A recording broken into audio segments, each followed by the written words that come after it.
amigo de la casa, y la verdad que un amigo de Ensenada también, ¿no? Porque yo siempre lo digo, tuvo un paso brillante por la gestión acá de Ensenada, al frente de la dirección del puerto, la presidencia del puerto, y bueno, y la gente cuando ve la calle Gallino se acuerda que el puerto tuvo mucho que ver en eso, ¿no? Y cuando vas a la isla y ves todo ese murallón que hay en la isla que evita que la gente se inunde también. Estuvo ahí la mano de Daniel y entre un montón de otras cosas más que hicieron en conjunto con el intendente Seco. Daniel, buen día. Buen día, buen día. Bueno, yo hoy quería venir in situ, físicamente, porque es una semana especial. Se aprobó por la Corte la ley de medios y entró en plena vigencia, y la verdad que me parecía que en vez de estar hablando por teléfono, hoy había que venir a homenajear con ustedes simbólicamente a todos los que luchan por multimedios independientes, con mucho esfuerzo, con poca infraestructura y con mucho corazón. Así que ameritaba estar aquí un día que está anunciado tormenta, pero la ley de medios ha producido un cambio político, un cambio de clima político, y ha tenido un impacto importante en la resolución de la Corte, ¿no? Un poco tardía, pero... Sí, teniendo en cuenta los 30 años de democracia que se cumplieron ayer, ¿no? En este marco, digo, era interesante ver las expresiones populares de júbilo.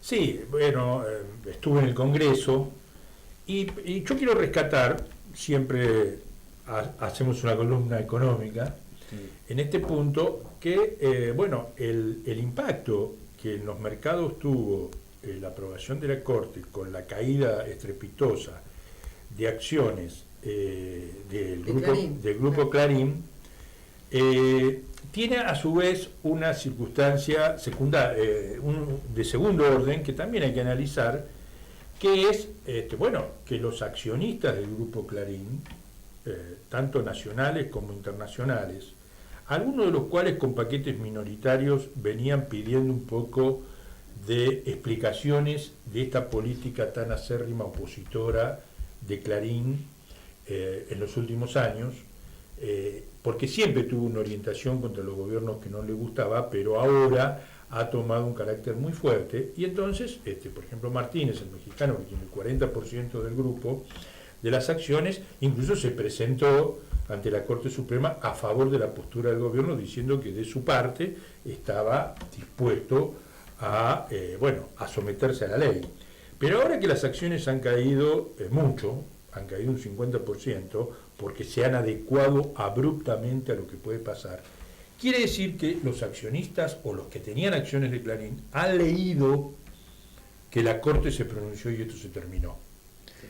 Y a su vez seguramente internamente le van a preguntar al CEO de Clarín, que después todo es el CEO, los directores son los dueños de las acciones, le van a decir, mirá, me has hecho perder mucha plata, porque uno que tenía puesto ahí $1 millón en acciones ahora tiene 500.000, y a ninguno de ellos le va a gustar una caída tan abrupta, que además insiste el grupo Clarín en enfrentarse al gobierno. Más o menos en 4 meses la empresa va a ser tasada y va a ser licitada obligatoriamente, porque así es. Entonces ha llegado un punto, por un lado, desde el punto de vista económico, que seguramente el grupo, y ya no es Mañeto nubilado políticamente, sino que el grupo tendrá que replantearse si va a seguir perdiendo plata, porque hasta ahora esta cuestión no le está saliendo muy bien desde el punto de vista económico. Sobre todo teniendo en cuenta que hay organismos internacionales que están mirando con atención cuál iba a ser la resolución de la Corte,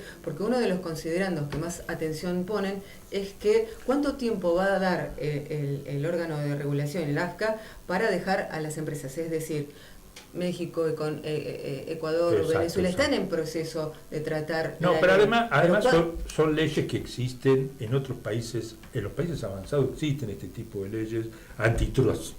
Las leyes antitrust son comunes en la historia, por ejemplo, de los Estados Unidos.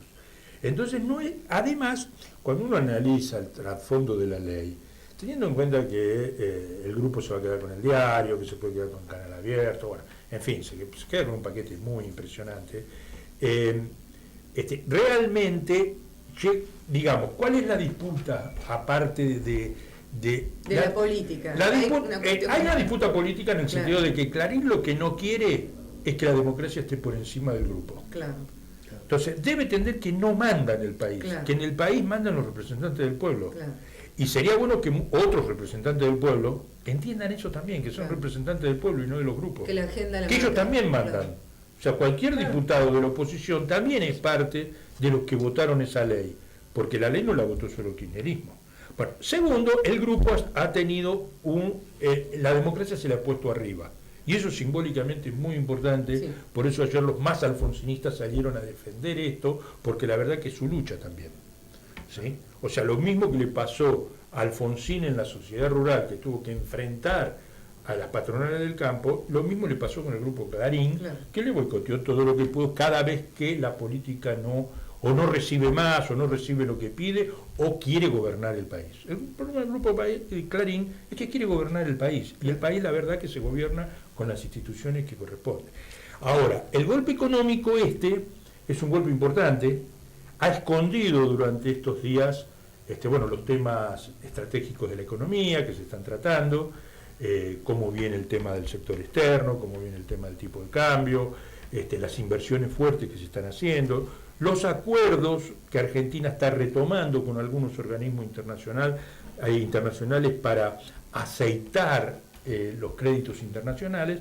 Bueno, lo de Clarín ha sido tan fuerte, tan duro, que desde el punto de vista económico, a su vez, esta caída no se sabe dónde termina.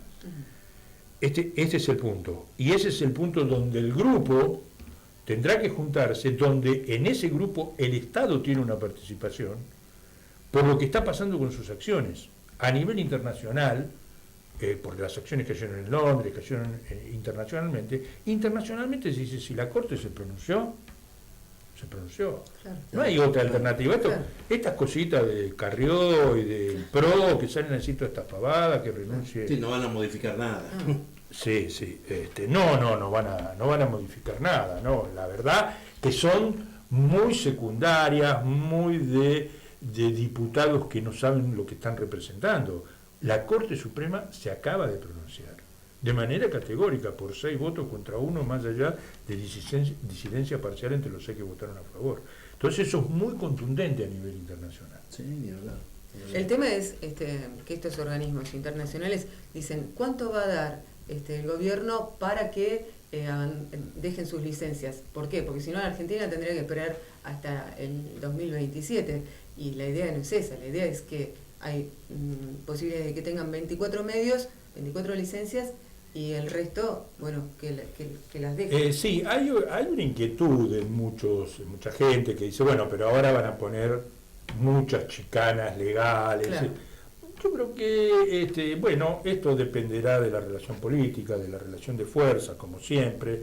El Poder Judicial argentino ya sabemos que es chicanero con sus cautelares, que no ha sido renovado en sus líneas medias, realmente sigue siendo conservador, son los mismos conservadores de siempre. Pero lo importante es que la democracia se ha puesto por arriba de las corporaciones, una vez más. Eso es un mensaje de desarrollo para la sociedad. Así como cuando votan los chicos de 16 años, es más democracia, esto es más democracia. Y me parece que ese es el punto central, más allá de pues, si se logra con velocidad o no, que esta corporación respete la voluntad popular. Claro. ¿No? Ojalá que sí, se hará todo el esfuerzo para que sí, pero lo importante es que la democracia y las leyes del país y los estamentos del país, el poder legislativo, el judicial y el ejecutivo se han puesto por encima. La democracia, después de 30 años, se ha puesto por encima de una corporación importante. Claro. Y es una ley que es una ley avanzada para Sudamérica, ¿no? Porque ningún país tiene una ley de medios. Es una ley importante. En general, cuando nosotros escuchamos recién el mes pasado que ha venido Lula, que ha venido el presidente de Ecuador, que ha venido Evo Morales, todos se pronuncian con la nueva metodología que tienen los grupos minoritarios que no pueden ganar las elecciones, con los multimedios hegemónicos y Claro. que realmente tergiversan de tal manera las cosas, le cambian los títulos a las declaraciones y las cortan, Hoy lo hacen declarar a Pichetto que el peronismo está buscando un nuevo líder, entonces uno tiene que salir a desmentir el otro día y la desmentida sale pequeñísima que no la lee nadie. Realmente ellos tergiversan la situación de tal manera y por lo tanto la proliferación de muchas voces es como la proliferación de muchas flores. Claro. ¿No? Eso es lo que se necesita para que la gente pueda optar, y simultáneamente con el avance tecnológico, que es los canales por aire, también va creando una situación donde el pueblo pueda llegar a otras voces. Entonces, bueno, eso es importante. Aparte, Daniel, la ley de medios que no contempla, lo dijo Cristina cuando hizo la presentación de Papel Prensa, dijo que no se hagan problema los muchachos de Clarín porque la ley de medios es audiovisual, no contempla las cuestiones gráficas. Para eso está el tema de Papel Prensa. No solo no cuestiona no se mete en el tema gráfico, sino que no se mete tampoco en el tema contenido. No tiene absolutamente nada que ver. Estamos hablando de una distribución, de un parate a el monopolio. Claro. ¿Sí?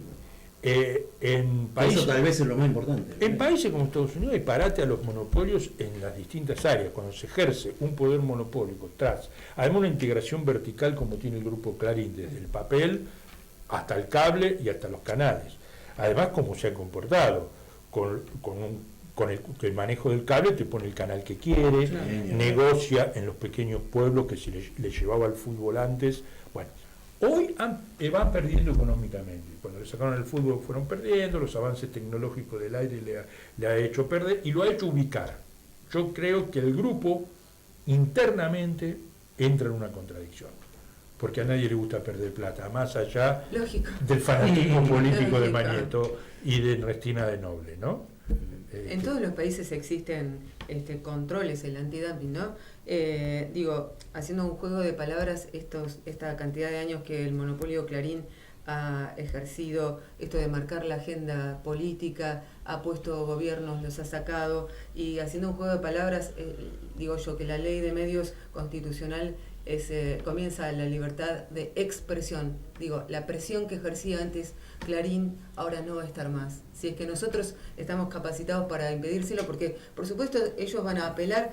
Ayer en el comunicado Clarín decía, vamos a aceptar la decisión de la Corte Suprema, pero vamos a apelar a organismos internacionales. Un abogado constitucionalista como es Marcesat, de gran prestigio, ¿no? Dijo, se puede apelar a los organismos de derechos humanos internacionales, no en grupo, sino por cuestiones personales. No puede en grupo. Después de haber agotado la vía interna. Claro. Totalmente. O sea que si el señor Mañeto mañana se quisiera presentar en los organismos internacionales de derechos humanos, primero, como individuo, tendría que agotar alguna vía de algún reclamo acá que todavía como individuo no empezó siquiera. Por lo tanto, eso no va a ocurrir. Me preocupa la posición de algunos sectores políticos que dicen sí, pero no. El jefe de gobierno de Buenos Aires que quiere echar a Sabela, ¿no? Sí. Al director técnico de la selección, se equivocó de nombre.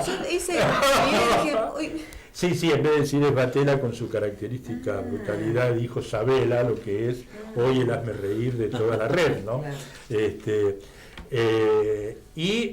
Incluso otros miembros del PRO que estaba escuchando yo, que no le gustaba los funcionarios entonces por eso piden la renuncia de Batela. No nos gustan estos funcionarios para aplicar la ley. Claro. Entonces, como si a mí no me gustara quien maneja los semáforos en la capital federal, que son un desastre, y entonces no lo respeto y paso con luz roja. Claro. Bueno, esto no es así. Si ellos quieren tener otro funcionario, en el 2015 tienen que ganar las elecciones. Claro, es decir, le falta un paso. Y el paso es, si es que se presentan, porque muchas veces dicen que se presentan y después no se presentaron, que realmente para cambiar los funcionarios del Poder Ejecutivo hay que ganar elecciones. Entonces, si se entiende cómo funciona el sistema desde el punto de vista de la democracia y corporaciones, de los distintos poderes, y de qué atribuciones te da el pueblo en cada elección, entonces nos vamos a entender y vamos a poder dialogar. Si no, no vamos a poder dialogar. Si para poder que se genere un diálogo y que se aceite también las relaciones económicas del país, hay que entender cuáles son las atribuciones que a vos te van dando en cada etapa. ¿sí? Hay veces que tenés atribuciones de dirigir el Poder Ejecutivo y otras que no las tenés. Entonces, cada uno debería preocuparse de gestionar bien su área y luego, cuando se presentan elecciones, veremos cómo son los resultados. De hecho, el AFSCA está conformado por distintas representaciones. Por ejemplo, está Sturing, que es de la UCR, claro, y que define a diario resoluciones que toma el AFSCA en cuanto a las licencias, en cuanto a temas. Sí, además dijo, la Corte Suprema dijo que iba a seguir de cerca el proceso para que se cumpla de acuerdo a la ley. Yo creo que no hay mucho más.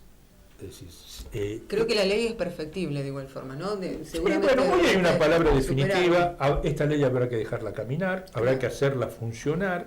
La verdad que se haya demorado 4 años es una barbaridad. Claro. La política de cautelares en la Argentina es muy contraria incluso al desarrollo económico del país. No nos olvidemos que hace poco algunos jueces tenían más de 1.000 o 2.000 cautelares, por ejemplo, de gendarmería y demás, cosa que ha sido denunciado y que los jueces han sido destituidos por una verdadera industria del juicio a través de las cautelares. Bueno, este sistema ya no funciona. Es un sistema para poner palos en la rueda, para trabar, y no para que la economía y para que el país y la sociedad funcione. Eso es lo que pasó con el tema de democratizar la justicia, que no pudimos lograr hacerlo, que era también terminar con las cautelares, ¿no? Sí, la verdad que terminar con las cautelares, así como negocio para entorpecer resoluciones o entorpecer, sería algo muy bueno. Y algo que la propia justicia tendrá que ver, porque si no, cualquier juez de cualquier lado te para una decisión del Congreso de la Nación. Sí, un desastre. Bueno, Daniel, un poquito yendo a Capital. ¿Qué pasó el domingo en Capital? Contanos un poco tu mirada, ¿no? ¿De las elecciones? Totalmente. Bien, bueno, las elecciones en Capital hay que analizarlas desde el siguiente punto de vista. Primero, efectivamente, el PRO tiene una supremacía en la capital, una ciudad que representa por su facturación y sobre todo en servicio un 23% del Producto Bruto Nacional y que tiene un ingreso per cápita de 30.000 millones. ¿Sí? No nos olvidemos que el último presupuesto son 57.000 millones de pesos. Me parece que a Seco le gustaría tener un presupuesto proporcional al menos por los habitantes del Senado. Bueno, o sea que tiene el presupuesto per habitante más alto del país. Es una ciudad expulsora de población. Su población ha ido decreciendo. Mientras la población del país creció, el último rasgo intercensal dio que la población de Buenos Aires cayó. Lo que a su vez debería haber caído su representación en diputados, porque tiene como 7 diputados más que el que debería tener. Cuando uno divide la cantidad de habitantes del país por los habitantes de la ciudad de Buenos Aires, se da cuenta que le corresponde mucho menos que los 26 diputados que hoy tiene. Bueno, no nos olvidemos que los diputados así se los dio a la ciudad de Buenos Aires la dictadura militar de Lanuse y nunca se cambió.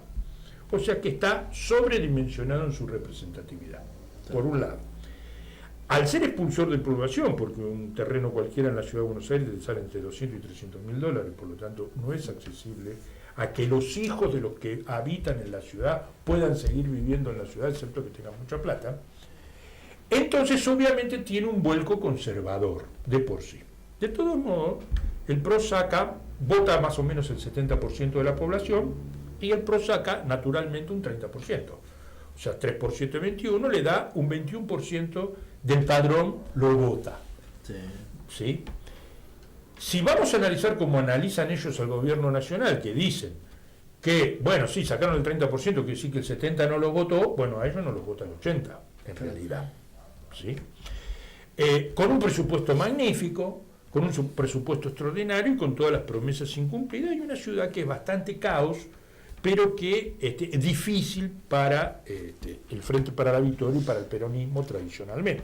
No nos olvidemos que la ciudad de Buenos Aires le ganó de la Rúa al peronismo en 1973, perdió Perón. Claro. Bueno, no obstante eso, bueno, el Frente para la Victoria tiene su base, que es entre 20 y 25%, su base tradicional, a veces sube en algunas épocas y a veces no. Pero en general esa es su votación. El voto fue bastante dividido, digamos así. En la legislatura porteña entraron 6 legisladores por el Frente para la Victoria. De los 13 diputados, 3 son del Frente para la Victoria, 5 de UNEN, que se juntó como se juntó Massa con el PRO en la provincia de Buenos Aires. Es una cuestión electoral y nada más. Es una cuestión electoral, vamos a ver cómo se desarrolla. ¿Sí? Ya vimos lo que está pasando en la provincia de Buenos Aires, ya se rompió enseguida esa alianza que era nada más que para ganar, puramente electoral, además explicitada que era para ganar. Bueno, la ciudad de Buenos Aires está ahí, la ciudad de Buenos Aires tiene una autonomía relativa, es y no es una provincia, y nada, más o menos el resultado era el que se esperaba con las PASO. Quizá lo que le faltó al Frente para la Victoria en la capital y posiblemente en muchos otros distritos es hacer uso de las PASO que legó Kirchner. Néstor Kirchner legó las PASO y al final usaron otros. Y yo creo que el movimiento nacional, en vez de generar contradicciones que generen ruptura, tiene que resolver sus contradicciones, que son secundarias, o sus aspiraciones personales, mediante las PASO. A mí me parece que es una herramienta muy buena, realmente, para jugar adentro, y no para fracturar y para que uno sea neutralista, sino para jugar adentro. A mí me parece que eso hubiese dado un buen resultado. Pero la verdad que en general las elecciones no modificaron el panorama. Pues el Frente de la Victoria sigue teniendo mayoría tanto en senadores como en diputados. Eso es una lectura que se ha hecho desde lo económico. ¿Sí? De acá al 2015 la gobernabilidad está totalmente asegurada. Va a depender de la gestión, que sea muy buena, regular o mala. Hasta ahora ha sido buena porque el Frente para la Victoria volvió a ganar a nivel nacional luego de 10 años. ¿Sí? Es un récord en la historia del país.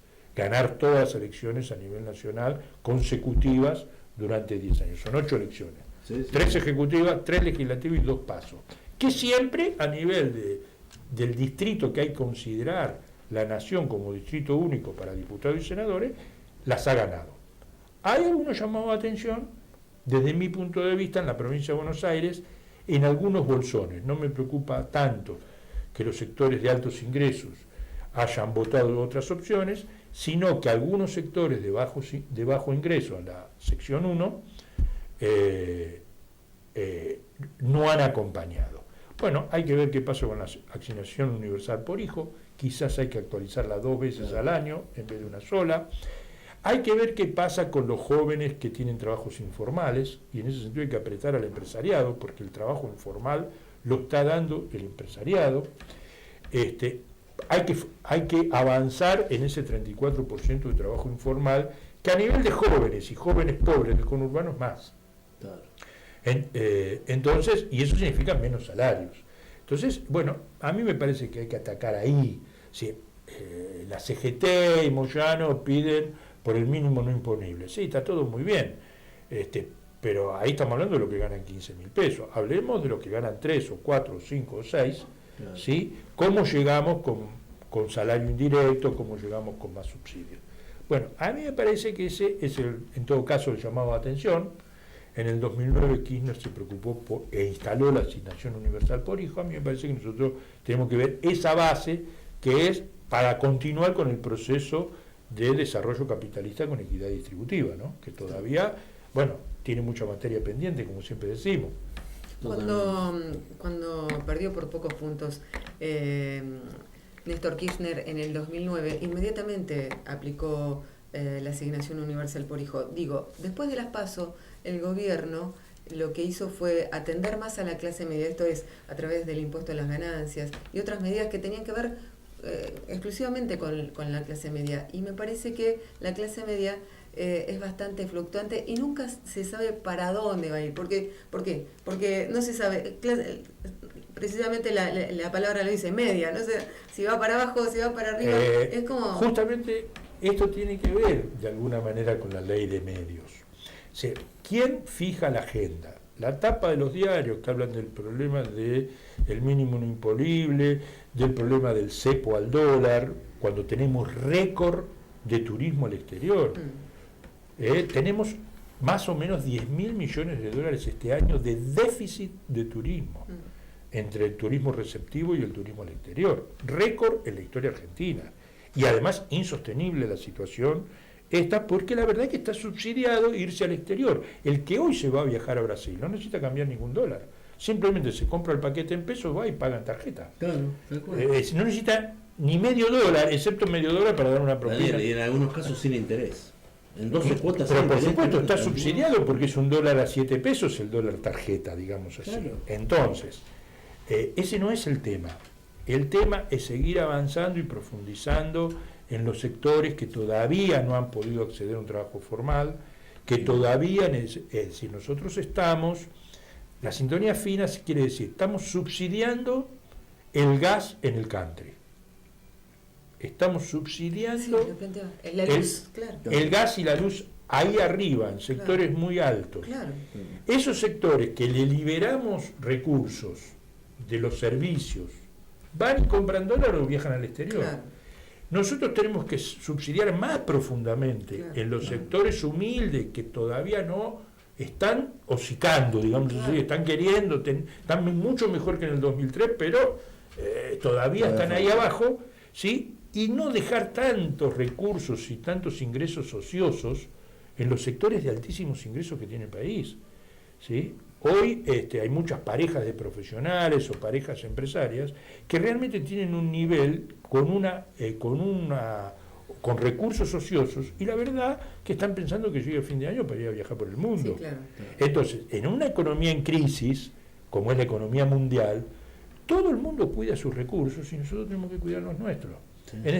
Aprovechando el conflicto de Bosnia, acaba de aplicarse una medida que pasó desapercibido, importante, de frenar las exportaciones que se hacían por Argentina, que se hacían por el puerto de Montevideo.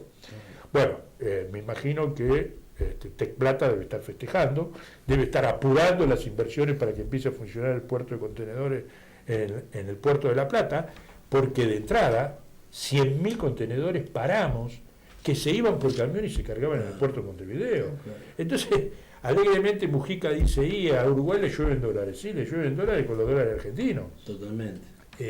Sí, entonces él no aplica retenciones, recibe tranquilamente los dólares de la oligarquía argentina, de los grandes en Punta del Este, claro, le llueven dólares. Pero ahora, esta medida restrictiva, sí que le significa 100 millones de dólares a los uruguayos que están, la tapa de los diarios uruguayos, bueno, yo se las podría mostrar, yo lo sigo. Sí. Bueno, están preocupadas por una medida administrativa. Sí. Ellos se han negado a firmar un acuerdo con nosotros, cosa que Brasil sí lo tiene, y resulta que alegremente tienen un puerto permisivo donde los contenedores que vienen a la Argentina entran por el puerto de Montevideo y los que se van de la Argentina salen por el puerto de Montevideo. No digo todos, pero entre 200 y 300.000 contenedores al año, seguro.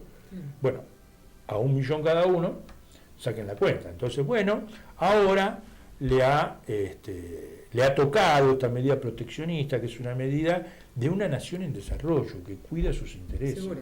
Es lo más normal del mundo. Claro. Moreno tuvo un acuerdo con los metalúrgicos para que aquellos productos que pueda evitarse importar, bueno, que se evite la importación. Pero además, Uruguay... Perdóname con eso. Habíamos dicho en varias de mis intervenciones de las semanas anteriores que aparte del tema del turismo, uno de los temas de salida de divisa fuerte era por autopartes. Es decir, cuando más autos la Argentina produce, más importa por autopartes. Así que este acuerdo está en ese sentido, para cuidar los dólares que no emite el país. No nos olvidemos que es el único país del mundo donde las propiedades, excepto Estados Unidos y los que tienen dólares, los que emiten dólares, se venden y se compran en dólares. No existe. Entonces esa cultura hay que variarla. Y los argentinos debemos entender esto. Porque si no, a veces parece como que el único que quiere que la Argentina crezca es el gobierno. Y todos los demás tratamos de entorpecerlo. Todos los sectores tratan de decir, no me gusta, no, yo no quiero, mis intereses son otros. Bueno, muchachos, eso ya pasó en la historia argentina. Y cuando todos los sectores se enfrentaron virulentamente, los procesos terminaron. Se cayeron y vino la anomia, la crisis, etc. Entonces, hay que entender que la economía es compleja, todos los vasos se relacionan, y lo que a un sector lo favorece al otro lo puede perjudicar. Entonces el Estado, su función es buscar un desarrollo armónico. A mí me encanta la UNASUR, la Mercosur, celebro, Latinoamérica arriba, todo bárbaro, pero hay que tener en cuenta que Uruguay le ofreció a Brasil hacerle 600 barcos. Digo, nosotros también podemos hacerlos, hay que cuidar lo interno. Sí, que Uruguay hace un negocio con Brasil está bien, el problema es que no lo haga con los ingleses en las Malvinas, eso sí es más peligroso. No, mientras los negocios sean entre nosotros, digamos, no, bárbaro. Aparte tenemos el astillero que podemos fabricar acá en el astillero. ¿Viste? Sí, Están claro. en una etapa de crecimiento, ¿no? Claro. Se vienen ahí de Necesitamos, bonanza. necesitamos barcos propios, estamos Claro. atrasados en ese sentido. Tal cual. Bueno, Daniel, ya son las 10, ya viene el otro programa, que es Mañana en Senadense. Esto fue Ruido de Noticias, gracias. Un lujo que hayas estado acá. Ya pasó. Bueno, vamos a ver si podemos estar más seguido. Dale, ¿Cómo no? un lujo gusto. que estés acá con nosotros. Un No, gusto. al contrario. Y Gracias nos a vemos. ustedes.